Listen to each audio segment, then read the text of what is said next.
Guys, good evening. Nagluto ako ng ng pichi-pichi.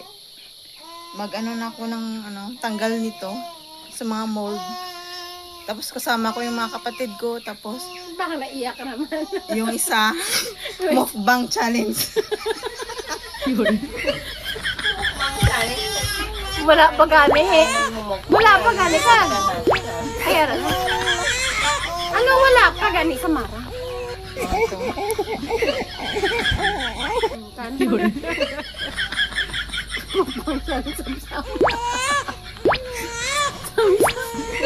Ang init. Uy, pa gani sa mo. Bebela, Mamaya na sa ang pamangkin kong maganda. Ayan, ay da, pamakdula bala niya. Why ga? Subscribe daw. Mag-subscribe na ka mo kung pag hindi ka subscribe. Pakdulog kami na ay. Uy, mamaya na. Mukhang tanggalin muna natin. Tanggalin muna natin. Ito kay Joy Joy.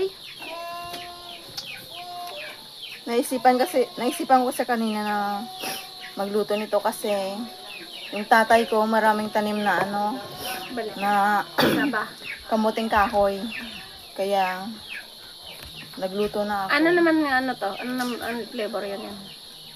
Nagluto ako ng ng tatlong flavor. Yung cheese, OB at saka yung buko pandan. Yung buko pandan nandoon pa sa steamer, hindi ko pa natanggal. After pa yun, 30 minutes.